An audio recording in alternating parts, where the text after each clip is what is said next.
Hello everyone, welcome to my channel. Guys, इसका पहला part description में मिल जाएगा, तो आप वहां जाकर देख लीजिएगा। चलो चलते हैं हमारी स्टोरी की ओर। हमने लास्ट टाइम देखा था कि वो जो हिरण है वो घर आ गया था, और उसी समय खरगोश जो है उछल कर आता है और बोलते हैं कि हे, क्या हो रहा है और तुम यहाँ क्यों घूम रहे हो। तो हिरण कहता है खरगोश से कि लगता है हमें वांगजी और बीइंग को मिलाना होगा। तो खरगोश कहता है पता है, लेकिन बीइंग मैदान में है और वांगजी घर में है। तो हिरण कहता है पता है मुझे, क्यों ना हम वांगजी को भी मैदान लेकर जाएं, ताकि एक दूसरे मिलें और इनकी दोस्ती भी हो जाए। तो खरगोश कहता है ये तुम क्या कह रहे हो, मैं कुछ समझी नहीं। हिरण कहती है फ़िलहाल मेरे साथ चलो, मैं तुम्हें समझाती हूँ। फिर खरगोश कहता है हाँ, मैं समझ गई, अच्छी तरह समझ गई। बड़ा मज़ा आएगा इन लोगों को मिलाने में। तो फिर थोड़ी देर में जो कि वांगजी के पास जाते हैं इन लोग, और वांगजी कहता है ओ तुम, मुझे समझ नहीं आ रहा, तुम मुझे माँ के कपड़े क्यों पहनाना चाहते हो। उसी समय खरगोश वांगजी के पैरों को छूता है और मैदान की ओर चलने का इशारा करता है। वांगजी कहता है ओ ऐसा मत करो, गुदगुदी होती है, आ जाओ चलो चलते हैं। तो खरगोश कहते हैं ये चलो चलो, वो कितनी सुंदर लग रही है ना। तो हिरण कहता है सुंदर लग रही है नहीं, सुंदर लग रहा है। कुछ ही समय में तीनों लोग मैदान पहुंच जाते हैं। वे बिना देखे ही बोलता है अरे माँ, आप आ गई। माँ, आज बहुत गर्मी है, मुझे थोड़ा पानी मिलेगा। तो वांगजी जो कि पानी दे देता है, और वी हाँ माँ, इतना हो जाएगा। पानी पीते ही वीइंग कहता है ये पानी नहीं है, शहद है। वांगजी ऐसा सुनते ही स्माइल करते हुए खाना के पास चला जाता है। वीइंग कहता है आप ऐसी अजीब हरकतें क्यों कर रही हैं। खरगोश देखकर कहता है ओ, ऐसी कैसे बात बनेगी। हिरण कहता है चिंता मत करो, दोस्ती को बढ़ने में वक्त लगता है। और दोनों हंसने लगते हैं। वी जो अपनी माँ के पास जाते हुए कहता है माँ, क्या हुआ, क्या आप मुझसे नाराज़ हैं। अगर मैंने कोई गलती की है तो मुझे माफ़ कर दीजिए। वीइंग जैसे ही अपना हाथ वांगजी के कंधे में रखता है, तो वांगजी कहते हुए भागने लगता है। और यहाँ खरगोश खुश होकर कहता है ये बात बन गई। खरगोश और हिरण खिलखिलाने लगते हैं। अब शाम का समय। वांगजी जो कि हंसते हुए वीइंग की मदर को बताता है कि उसने मुझे गलती से पकड़ लिया, वो भी आप समझकर, और मैं हंस भी नहीं पा रहा था। अब दोनों हंसने लगते हैं। वीइंग की मदर कहती है उसकी खबर लेनी पड़। नहीं माँ, बिल्कुल नहीं, आप उसे मत डांटिएगा, ऐसा वांगजी कहता है। गलती तो मेरी है, मैंने ही आपके कपड़े पहनकर चला गया था। तो वीइंग की मदर कहती ठीक है, तुम कहते हो तो नहीं डांटूंगी, लेकिन मैं तुम्हें कुछ देना चाहती हूँ। अब वीइंग की मदर अलमारी खोलते हुए एक कपड़े की पोटली निकालती है और वांगजी के पास देते हुए कहती है जब तक तुम्हारे हेडबैंड नहीं मिल जाते, तुम चाहो तो इसे पहन सकते हो। वांगजी कपड़ों को देखते हुए कहता है ये बहुत सुंदर है। वीइंग की मदर कहती है तुम इसे एक बार पहन कर देखो, तुम्हें काफ़ी आराम मिलेगा, ये मेरा उपहार समझो। वांगजी कहता है ये तो आपने अपनी बहू के लिए रखा है ना। तो वीइंग की मदर कहती कोई बात नहीं, उसे वैसे भी अभी तक कोई नहीं मिली है, जब उसे मिल जाएगी तब हम दूसरा बना लेंगे, तुम इसे पहन लो। वांगजी कहता है पर इसके लिए आपने बहुत मेहनत करी है, तो मैं इसे नहीं ले सकता। तो वीइंग की मदर कहती कोई बात नहीं, इसे पहन लो। उसी समय गरजने की आवाज़ सुनकर वीइंग की मदर दरवाजे को खोलकर कहती है वो बाहर है, इतनी बारिश हो रही है। थोड़ी देर बाद वांगजी जो कि कपड़े पहन कर आ जाता है, जिसे देखकर वीइंग की मदर कहती है आह, तुम पर बहुत अच्छा लग रहा है ये, सचमुच अब तुम हीलिंग माउंटेन में आराम से घूम पाओगे। वांगजी वीइंग की माँ के पास बैठते हुए कहता है माँ, आपने मेरे लिए जो भी किया है मैं कभी नहीं भूल पाऊँगा। वीइंग की मदर कहती हैं ओहो, ऐसा मत कहो, मैं तो बस इतना चाहती हूँ कि तुम अपने घर सही सलामत और सुरक्षित पहुँचो। तो वांग जी कहता है आपका बहुत बहुत धन्यवाद माँ। फिर गरजने की आवाज़ सुनकर वेंग की मदर कहती है ये लड़का अभी तक आया क्यों नहीं। तो वांग जी कहता है वो माउंटेन में गया है, उसने जो पौधा उगाया है उसके लिए परेशान था।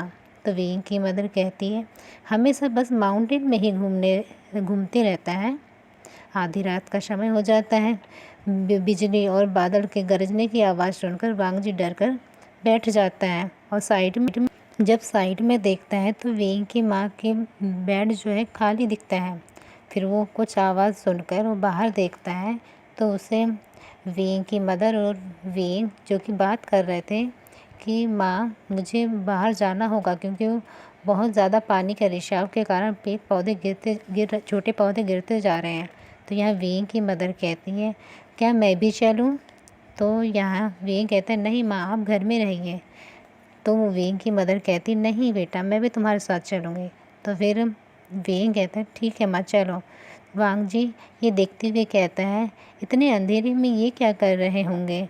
सीन शिफ्ट होता है माउंटेन में जहाँ पर पहाड़ का किनारा टूट जाने के कारण पूरे पेड़ पौधे जो छोटे पेड़ पौधे हैं वो लुढ़क गए थे। तो वेंग कहता है पत्थर उठाते हुए इसकी जगह में ही रख देता हूँ। तो वेंग की मदर कहती है हाँ पर ध्यान से। तो वेंग कहता है अच्छी बात है कि मुझे ये काम मिला, नहीं तो मैं इतनी ताकत कहाँ इस्तेमाल करता। वेंग की मदर कहती है हाँ हाँ तुम अपने पिता की तरह ही हो। वेंग कहता है माँ वो पौधा दे दो। वांग जी जो कि पौधा उठाते हुए। तो वेंग की मदर कहती है वांग जी तुम जाकर सो जाओ ये हम कर लेंगे। तो वांग जी कहता है मुझे नींद नहीं आ रही और पौधा उठाते हुए वेंग को देता है। तो यहाँ वेंग कहता है कि तुम यहाँ क्या कर रहे हो, जाके तुम सो जाओ, यहाँ बारिश बहुत ज़्यादा हो रही है। तो यहाँ वांग जी कहता है वेंग के हाथों की चोट को देखते हुए कहता है तुम्हारे हाथ में बहुत चोट लगी है। तो वेंग कहता है नहीं बस एक छोटी सी खरोच है। तो वांग जी कहता है लेकिन काफ़ी खून बह रहा है। तो वेंग की मदर एक कपड़ा की पट्टी देते हुए कहती है इसे बांध दो। तो वेंग जो कि कपड़ा को जो है अपने हाथों में बांधने की कोशिश कर रहा था पर उसके हाथों से बंध नहीं रहा था। तो फिर उसमें मतलब वांग जी हेल्प करता है। फिर इन दोनों का हाथ टकरा जाता है जो कि एक दूसरे को देखने लगते हैं और इनके दिल की धड़कनें और दोनों के शरीरों में करंट दौड़ने लगते हैं। बोलती क्या हुआ हमें, ऐसा क्या हुआ कि जो हमको झटका लगा, और दोनों शर्मा जाते हैं। फिर सुबह हो जाती है, कुछ समय बाद सुबह हो जाती है। हिरण जो कि किसी की आवाज़ सुनते हुए कहता है लगता है वो दुष्ट शैतान फिर से आया, शायद प्रिंस वांग जी को लेने आया हो। और वो ये कहता ही है और घर की ओर दौड़ने लगता है और आवाज़ देता है खरगोश को। जैसे ही खरगोश पास में आता है तो क्या बात है, क्या हो गया कहता है। हिरण कहती है वांग जी कहाँ है, कहाँ गया हो। तो खरगोश कहते हैं वो तो अपने दोस्त के साथ माउंटेन की ओर गए हैं। हिरण कहता है क्या, अरे नहीं। खरगोश कहती है क्या हुआ। हिरण कहती है तुम्हें समझाने का टाइम नहीं है, वो सेनापति उसे ले जाने आया है। खरगोश कहती है अरे नहीं ये तो बहुत गड़बड़ हो गई, वो दोनों तो माउंटेन में ही हैं। हिरण कहती है माउंटेन में कहाँ। खरगोश कहती है झरने के पास। हिरण कहते हैं झरने के पास, और दौड़कर जाने लगते हैं। जैसे झरने के पास कहते हैं वैसे दोनों जन फिर दौड़कर झरने के पास पहुंच जाते हैं। खरगोश रुकते हुए कहता है देखो दोनों कितने अच्छे लग रहे हैं ना साथ में। तो वेंग और वांग जी जो कि झरने के पास पूरा नज़ारा को देखते हुए बहुत खुश होते हैं और दोनों को एक दूसरे की कंपनी बहुत अच्छी लगने लगी है। तो यहाँ वांग जी कहता है एक बड़े से चट्टान को देखते हुए चलो उस चट्टान के पास। तुम्हें पता है वांग जी इस चट्टान पर एक जगह है, उसे बुराई और अच्छाई का दरवाज़ा कहते हैं। वांग जी कहता है इसका क्या मतलब है वी, अच्छाई और बुराई का दरवाज़ा का। तो वेंग कहता है जब तुम उसके अंदर जाओगे तब तुम्हें अच्छा और बुरा का फ़र्क पता चलेगा। तो वांग जी कहता है क्या सच में भी। तो वेंग कहता है हाँ सच में वांग जी, चलो चलते हैं अंदर। वांग जी कहता है मुझे नहीं जाना वी। तो वेंग कहता है अब तुम्हें क्या हुआ। वांग जी कहता है, मैं तुम्हारी माँ के जैसे तैयार होकर एक गलती कर चुका हूँ। और तुमने क्या किया? तुमने मेरा हेडबैंड ही छुपा दिए ताकि मैं और इतना कहते ही वांग जी रुक जाता है। वीइंग कहता है, क्या तुम्हें अभी भी मुझ पर शक है वांग जी? अगर तुमने सोच ही लिया है तो हम अंदर चलते हैं, चलो। चलते हुए वीइंग सोचता है मन में, वांग जी को लगता है मैंने उसका हेडबैंड चुराया है, अब तो मुझे ज़रूर ढूंढना होगा। वांग जी अपने मन में कहता है, अगर अच्छाई और बुराई के दरवाजे को पता चल गया कि मैंने कुछ गलतियाँ की है तो मुझे कुछ होगा तो नहीं, पर उन लोग जैसे ही दरवाज़ा को पार करते हैं तो उनको कुछ नहीं होता। अब वो उन लोग जैसे ही पार करते हैं दरवाज़ा तो उन लोग प्रकृति का पूरा मज़ा लेने लगते हैं और कहते हैं कि भीम उसी समय कहता है, देखो ये लिंग कितना सुंदर है ना। तो यहाँ वांग जी कहता है, ओ ये फूल भी कितने सुंदर लग रहे हैं और कितनी अच्छी खुशबू आ रही है। तो यहाँ बीइंग कहता है, तुम इन फूलों से भी कई गुना सुंदर हो, तुमसे सुंदर कोई नहीं। दोनों के ऐसे बोलते ही उनकी धड़कनें बहुत तेज़ हो जाती हैं। बात को पलटते हुए वांग जी कहता है, मैं इतने सुंदर जगह में कभी नहीं आया। बोलते हुए वो बैठ जाता है। फिर वीइंग हाथ दिखाते हुए कहता है, देखो मेरा वहाँ जन्म हुआ था। तो वांग जी कहते हैं, ओह बहुत सुंदर जगह दिख रही है, तुम्हारे घर में जो पिक्चर है मतलब पेंटिंग है उसमें यही झरना और पहाड़ है ना? तो वीइंग कहता है, पता है तुम जिस जगह में बैठे हो ना उसी जगह में मैं बैठकर ये पेंटिंग बनाई है जो घर में रखी है। तो यहाँ वांग जी कहते हैं, क्या सच में वी? और तुम्हें तस्वीर बनानी भी आती है? तो वी कहते हैं, हाँ मेरे पापा से सीखा है मैंने, वो बहुत अच्छी पेंटिंग बनाते थे तो और मैं उन्हीं के ज़रिए सब सीख लिया है। तो यहाँ वांग जी कहता है वी के हाथ पकड़ते हुए, अरे तुम्हारा मतलब है तुम इन हाथों से इतनी अच्छी पेंटिंग बनाते हो, क्या ये वाकई सच है? और दोनों हंसने लगते हैं। तभी उनको किसी की आवाज़ सुनाई देती है। वीइंग और वांग जी जो कि उस आवाज़ की तरफ ज़्यादा ध्यान नहीं देते, पर खरगोश और हिरण जो सुन लेते हैं तो वो कहते हैं, अरे नहीं सब गड़बड़ हो जाएगी। तो जैसे ही वो सेनापति पहुंचने वाला होता है उसी समय खरगोश और हिरण उसको परेशान करने लगते हैं और झरने में गिरा देते हैं। फिर कुछ समय बाद जो कि वीइंग और वांग जी घर पहुंच जाते हैं। वीइंग की मदर कहती है, क्या क्या बात है तुम घूम लिए, तुम लोग काफ़ी टाइम लग गया तुम लोग को आने में। तो यहाँ वांग जी कहते हैं, हाँ माँ थोड़ा टाइम लग गया। और फिर कुछ समय बाद में वीइंग की मदर कहती है, क्या बात है तुम बहुत अच्छी बुनाई करते हो? तो वांग जी कहता है, हाँ माँ मुझे थोड़ी सी बुनाई आती है और मैं सिंगिंग करना। वीइंग की मदर कहती है, इतनी मेहनत की ज़रूरत नहीं, थोड़ा ठंडा पानी पी लो, तुम्हें पसीना आ रहा है।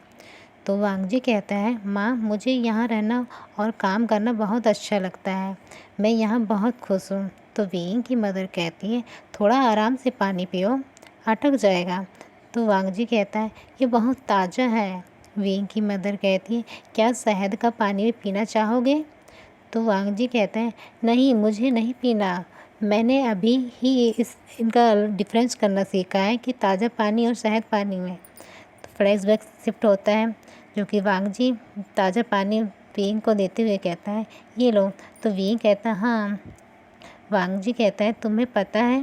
वीइंग कहता है, ये बहुत ठंडा और मीठा है। वांग जी कहता है, लेकिन ये शहद का पानी नहीं है, पता है ना? तो वीइंग कहता है, हाँ मुझे पता है, मगर इतने मेहनत के बाद तुम्हारे हाथों से पानी पीना शहद के पानी से भी ज़्यादा मीठा है। और हंसने लगता है। तो वांग जी कहता है, ओह। तो वीइंग कहता है, कुछ अच्छा पाने के लिए दिन रात लगन और मेहनत से काम करना चाहिए, जिससे हमें अच्छा फल मिले।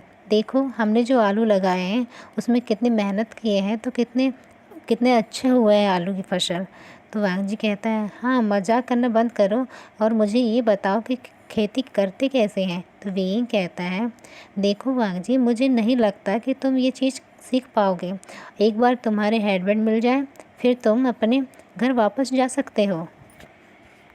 फिर वांग जी कहते हैं, बस बहुत हुआ, आकाश लोक नहीं जा रहा मैं, और यहाँ रहकर खेती में हाथ जुटाऊंगा। तो वीइंग, हाँ फ्लैशबैक यहीं एंड हो जाता है। वांग जी कहते हैं, माँ मुझे बताइए कि यहाँ कैसे रहा जाता है, मैं यहाँ रहना चाहता हूँ, मैं बुनाई करता हूँ, आप जाकर आराम कीजिए।